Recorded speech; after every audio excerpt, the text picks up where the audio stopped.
Well, I'm just going to fire away. This is Dave Mindell, Wfan, funeral for not a friend kind of video kind of thing. And the sad part is, well, one of many sad parts is right now on Wfan is one of the most decent human beings, Kim Jones, that anybody could ever know. And I've never met her. I've listened to her many a times. And Kim's the kind of lady, she's absolutely so beautiful and she's so friendly that you don't think she's real, and that's a shame. And Kim, you better go to listen to motivational Dr. Alan Mandel. How am I going to start this? All right, we're fucking winging it, so let's see. I'm going to start right in the freaking beginning and bounce around a freaking million places. So right now, the beginning, 5 o'clock in the morning. Al Dukes, you are a mutt. You are such a mutt. You bailed out on Craig. He was your best buddy. You ran like a chicken. All righty? And he so made you. And don't worry, Craigie's going to get his big time too. Scary how you bailed on him and how you make fun of so many other people. And I've always told you I feel bad for the agoraphobia you have. But like all of you, or so many of you, you hide behind that mic.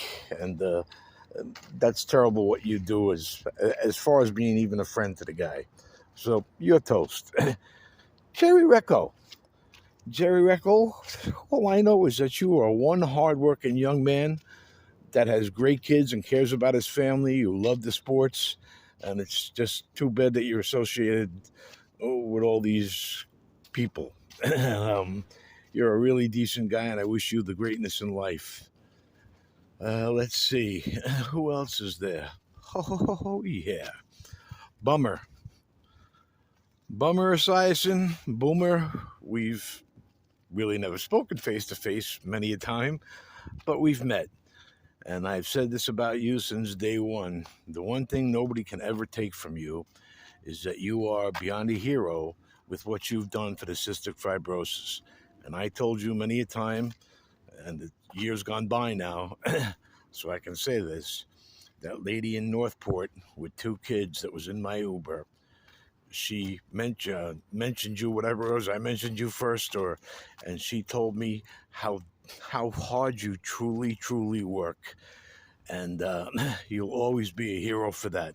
No ifs, ands, or buts. And unfortunately, I'll get to that live and the PGA. Unfortunately, I'll go off on a tangent. And then we'll get to you, Gio. Let's see, we'll go off on a tangent with the live and the PGA. What I will say is this. Disgusting what's going on. You're not kidding. You are not kidding. And for these people to join live, and again, I will go into that, listen, from the day we're born till we're about 15 years old, nobody chooses where we're born, who we're born to, and what we're taught to the age of 15. And this goes on for generation after generation. And it was getting better, and now it's just getting worse. So these people that we hate, and we do, alrighty, this is how they've been taught, but I just don't get how they haven't learned by now that the way they treat women or anybody isn't 1,000,000,000% wrong. But the PGA, and this is my biggest thing, again, when it relates to you, Bummer, is this. The charities, so many of them, these non-profit bullshit charities, and not just all the events for everything, but like yours is a AAA rated, whatever it might be, charity.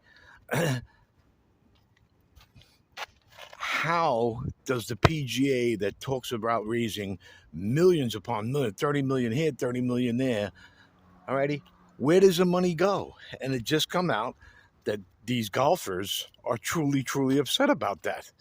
And I would be too. I mean, it's disgusting. Who's taking that freaking money? That's the whole problem with all these non-profit bullshit groups. I just found out recently that, and I always knew nonprofit was, just pure bullshit. But what that means is this. Okay, let's see. We raised a hundred thousand in grants, and then we got a hundred thousand in donations. All right, there's three of us that work here. Okay, let's see. It only cost us 30,000 to do everything. Maybe 50. Okay, so that leaves what, 150, I believe. Let's see. Okay, well, we can't have a profit, so we'll just make the checks out to ourselves. And that's how they all work. So many of them. And I don't understand how this crap just keeps on going on and on. That's got to be an end to it. 1-800 Cars for Kids. My relatives. Alrighty, the greatest jingle in the world. But and now they'll say, "Oh, we'll take cars, boats. Now we take real estate." Of course, they take everything. But again, it's a Jewish-run organization. Alrighty, and the money goes to like children's books and things, and I'm sure they do a bunch of great things. But what are you kidding? Where do all the salaries go? That's what's got to stop. Alrighty, that's what's got to stop in these freaking crooked charities. All right, let's see. Oh, beaten path. Let's see. Geo. The only good thing is you had the little bit of balls to talk about the live thing. Alrighty, and I'll get to you when it comes to the fucking COVID, you idiot. Your daughter had fucking COVID. Alrighty, and you bitching about wearing masks, and the COVID and the not wearing masks is going to be one of the biggest things that every one of you sports people should be ashamed of, that you don't insist. And God forbid if these Royals guys got somebody sick or their kids died. 2 years ago, I wrote about Webb Simpson, and I called him Webb Simpleton. Are you kidding? Right in the beginning of the freaking pandemic, this moron gets his daughter infected. I believe she got really, really sick. Okay, Webb, attaboy. And then what does he go? He goes out the next week and plays. You don't get it. Billions of people have taken these vaccines. Billions, alrighty? And now, could I say that nobody's ever died from an allergic reaction? Of course, I would imagine that happens. But guess what? It's like 90 to 1, or better than 90 to 1, that the people who get sick that don't have a vaccine fucking die or get 10 times sicker. What do you think? We're trying to punish you? The country's trying to punish you for fucking by putting in vaccines? Are you kidding? Look what the rest of the world goes through. For God's sakes. And now the kids, our kids can't wear masks to school. Are you kidding or what? Think of what other people go through. It means you care. And what happens is this: whoever gets sick and dies, then they become, oh yeah, well, get your vaccines. If you're afraid to get them, and I've written this before, I'm the biggest coward in the freaking world. Wait till I tell you about how I got off of my flew 30 times and I had an anxiety attack on a plane. Didn't fly for 15 years, and as next time I was going to get on one, or I was on one of my fiancés. Alrighty, I had a relaxation tape. I wasn't looking forward to the trip to Bermuda, and all of a sudden, I start having a panic attack, and I go, listen, here's some money. I'm not going. We're only supposed to go for 4 days. I walk to the front of the plane. I'll never remember what the hell else I was talking about. I walk to the front of the plane, and I see, it wasn't a captain, but it was like the navigator guy and a stewardess, and they step you right off. And they say, listen, what's the matter? And I said, bad anxiety attack, can't go. And they said, sir, it happens all the time. It's only an hour and a half flight. Yeah, we go through this. And I said, oh, you're right. I feel much better. All of a sudden, and I can't even tell you the motorcycle story before that week, the week before, but all of a sudden, go back to my seat, kiss my fiance, and I had a relaxation tape. One of the first times, I guess this was 2002. So all of a sudden, I put the relaxation tape through the headphones. Plane is taxiing backwards. Stewardess comes, sir, you got to take the headphones off during taxi. Stop the plane. I got off. She went without me. I know from being afraid of things. Believe me, alrighty. I fear being locked up. And by the way, only in jail one night in my life. Never in a loony bin, and ain't going, especially when you see how many times that I don't want to tell you how many times I've been examined. But yeah, I mean, almost by mistake. One time with the serial murder nurses. Oh, that we'll get to later. So now the point is, a lot of people are afraid of getting a needle. Stop. It doesn't hurt that much. And again, it doesn't. When I say it doesn't hurt that much, it doesn't hurt at all. Nothing. How do you not show our kids, our military, our country that we care about each other and we set an example? Are you kidding? And you sports people, fucking shame on you. And that's the biggest problem with sports. Everybody pays attention to you. All right? Everybody pays attention to you with the $400 sneakers and every freaking thing else that's wrong. And you push it, and you push it, you push all the bullshit. All right, we'll get to the gambling commercials. How freaking dare you, greedy bastards? Sports, you can't win. You understand? You can't win. That's why every bookmaker had 10 runners, and the 10 runners had 40 runners, and everybody made money every week. Not only that, if God forbid, I think the best is 55%, how much time do you got to spend to get there? I'm not saying this. If you can fucking set a limit, and this is my advice that I always give away, just do this. You set a weekly limit. No matter what you can afford, that you can definitely afford, whether it's 100 a week or 1,000 a week. You set that limit, and at the beginning of the week, you bet whatever you want. And all of a sudden, let's say you got decent, you're betting 1,000 a week. Forget that. You're betting 100 a week. All righty, and all of a sudden, you hit a $20 exacta. All right, $20 exacta pays $85. That's $8.50. Guess what? Fire away. All righty, and if you hit a number that night, all righty, or whatever you do, if you bet a sports parlay, which is the worst thing you can do, you idiots. But if you can set a limit and it's never going to hurt you, then go for it. But the problem is this, and I talk about the addiction, so on and so forth. Oh my God, it's the only addiction where there's things to look forward to. All righty, and there's no better high. I've never done crack. I've never done heroin, but I have done coke, smoked plenty of pot, and all those things. And there's no better high. But the thing is this. If you fire away, let's say that 100 turns into 4,000. The good part is when you're hot, you're hot. But now, no matter what, no matter who you believe in, so on and so forth, you make the deal with that person, you go back to the original 100 the following week. You'll never not have a good time. I promise you. And these people, listen, I'm not saying, hey, check this out. You want to bet sports? Please. Don't ever pay a tout. All right? Are you out of your mind? Read the things everybody writes. Okay? And then make your own decision. Don't ever listen to them. That's how these guys get away with it. I got the lock of the week. Pick them. Yeah, baby. 1-800-BLOW-ME. All right. Yeah. We got San Francisco playing the Giants. Let's see, -2 runs. All righty. San Francisco playing the Giants.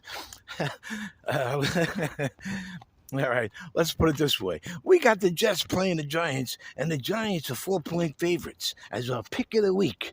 All right. This is 1-800-BLOW-ME. Okay, hello. This is 1-800-SUCKER. Yes, the Jets and Giants games, we got the opposite of what you heard on 1-800-BLOW-ME. This is what goes on, and they get away with it. Don't be freaking stupid. All right, and I'll give you another one. Poker players. Oh, God, are they miserable, miserable people. Nice answer. Only you had 3.16 outs. All righty? Oh my God, they're brutal. And most of them are ugly. And what I always say is this: do you know why people, and I learned this, do you know why so many people play poker? Because the short, fat, bald guy, alrighty, is sitting next to the most handsome guy in the world or the most beautiful woman. And guess what? At the table, they're equals. Alrighty? They're equals. The scientist is equal to the shoemaker. You follow what I'm saying? So everybody's equal. And basically, that's all they do all week long. All right? Oh, God. It's no fun. Believe me. Well, let's put it this way. What tangent now? Oh, I'm steaming. Um, let's see. We went to the gambling, the vaccines. So, another thing is this. All right. You could tell me till you're fucking blue in the face. Blue in the face, all you radio and sports people. I like boxing. Wasn't a huge boxing fan, but like when Sugar Ray and Marvin Hagler, or God, did I love Muhammad Ali? And there's another one that people didn't know, and I didn't know until recently. Everybody hated Muhammad Ali. You wouldn't. Guess what? I didn't know this, and most people don't. Muhammad Ali was never going to have to go fight anywhere. He was going to stay here, and they probably didn't even have to go overseas. But everybody thought he was a chicken shit. No, he stood up for what he believed was right, and everybody hated that great person. But here's the thing. Years ago, you had the football concussions. And I've called you guys, every single freaking one of you, and you chicken out, and you have no balls to say, oh my God, is this wrong? The guys got concussions. The older football players, they settled the suit. It was a big deal for years, and still is a big deal. So you tell me, all right, how you allow the MMA to go on in any way, shape, or form. You get pounded to the head, pounded. And they all make up, oh, well, it's not like this. You get kicked. Are you freaking kidding me or what? How is this not going to happen with concussions? You know why? Because of the money. Of course. And you got beautiful girls, women, all right, beating the shit out of each other. What for? Is that all we've... And then another thing is kids. My God, you got so many opportunities. It's beyond scary that you could do so many different things. Sports is entertainment, period. All right? These people are all entertainers, nothing but. Like wrestling, and a lot of people love freaking wrestling. It's entertainment, and you pay them like they're gods. We'll get to that later. Holy shit. What we pay and what we do. They build the stadiums, have a parade for them. Guess what? Some guy just turned down $440 million. $440 million to play 15 years baseball. Mr. Lindor, are you kidding or what? I've worked, and by the way, when I say I got plenty of credentials, let's put it this way. With Mr. Lindor, I've dealt with hundreds upon hundreds of Hispanic people. They're the greatest people, and I'm going to say this, in this country, bar none. I've been in more than 1,000 black people's homes, more than, and some on many occasions, either buying remodeling for me, alarm systems, meat, whatever it was. Alrighty? Where am I going with this? I went from, oh boy, I got off the beaten track. All right, comes from smoking a little bit of marijuana. This is going to be just the first one because I don't know where I left off, and this is super important to me. And I'm telling you something, you are all going to get a fucking piece of my mind, huge. I was talking about the sports, the black people, My God, the $400 show. Oh, entertainment. Yeah, you have parades for these. Are you kidding or what? You see, alrighty. When I say they don't care about you, of course, to an 80th of a degree, they care about you, or the owners care about you. But guess what? We can't get water to fucking Flint, Michigan, but we can. Let's see. Oh, have a bubble in Florida so they can play. Oh, let's see. We have enough money to put fake cardboard places in the stands in record time. Oh my God. Oh my God. It's scary how dumb that we all are. And I think the guy's name is Von Hoffer's thing of stupidity. It's like 5 minutes. I'm gonna look that guy's name up again. I don't know if it's Von Hoffer's, but you got to look that up. I mean, we're all so stupid. I mean, it's scary. It's scary. Oh yeah, Hispanic people.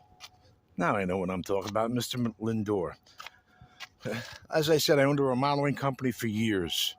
You know the problem that I had with Hispanic people? They would work till 9 o'clock in the summertime. No matter what, they want to work till it's dark. If they were from whatever country they were from, they would send money back to their countries, Dominican Republic, Colombia, Ecuador, whatever they might be. They took care of their families, and guess what? They're the only denomination. And I have been on the streets, and don't get me wrong, I've had the wildest ride of anybody. I hope it lasts a lot longer.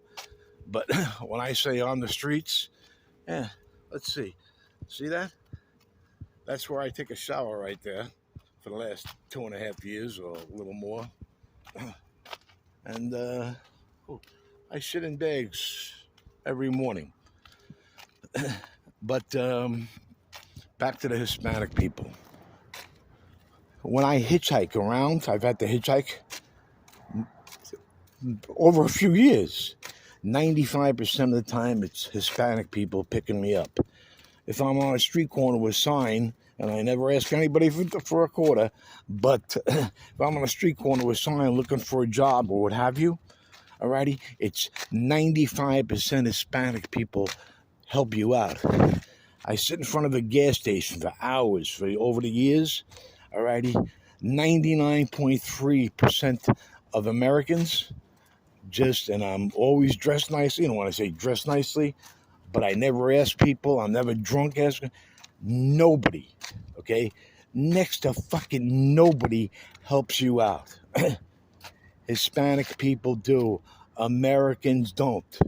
When it comes to Asian people, listen, by the way, I don't want to say I'm racist, but I hate everyone. When I say I hate everybody, I don't hate everybody, but I'm just telling you what the facts are. All right? And it's okay. Asian people, you got to have the utmost respect for them. But guess what? You got a better chance of hitting lotto than seeing two Asian people driving American cars back to back. I've watched millions go by and help me. I think out of 6 years, I remember 3 great Asian kids when I was on Old Country Road with a sign looking for work. They worked in, not hibachi, Benihana's. And they were like 15 years old, 16. All 3 of them came up to each of them handed me $10. There were 2 other times. And actually, one time a Chinese couple or an Asian couple actually picked me up. I have the utmost respect for them as far as being with their parents and honoring all those things and their diligence and their education. But like most Indian people, my God, and I have a picture of myself with 750 Indian people, Punjabis, at their New Year's Eve party in 1997. You can look it up on my tweets or whatever. I'm the only white guy there. Signs all over that say to buy your next Lincoln Town Car, call David Mindell, 1-800-4-LIVERY, Hempstead, Lincoln. Oh, that was another beautiful part. Hello, Union. When I went to work there, because I used to buy cars there all the time and give them a hard time, the owner hired me, and I couldn't take a walk-in or a phone call. They wouldn't let me in the union, and I built it from nothing, from zero. And finally, the union got me out. But I dealt with the Indian people for more than 2.5 years, and they're brutal. Brutal as far as helping anybody else. The gas station that I've kind of stayed in front of and actually stepped on the grass for about almost 40 days 2 years ago because my legs were burnt and my car was too hot. They know me forever. I can't tell you how much money I've spent there. Cigarettes every freaking day, coffee. God forbid they offered me a free cup of coffee. Their bathroom, oh my God. Nothing. Zero. When I tell you, when the pandemic first came out here, already in this place, there was some Indian people, some Punjabis. I showed them all my pictures and stuff that had, tons was going out of here. Tons. I watched their cars, so on and so forth. The guy this little spoiled little kid, even said, "You're like my guard." And I go, "Yeah, everybody could." Okay. Not a fucking nickel. And I approached him and his father about it. His car had the word cash all over it. This little peckerhead. So now, speaking of Pecker, reminds me of Becker. You gotta watch Becker. I get YouTube, like little videos. You gotta watch him, okay? And you gotta watch, of course, Family Guy. All righty? Family Guy nails 99% of everything right on the head. Better than I ever could.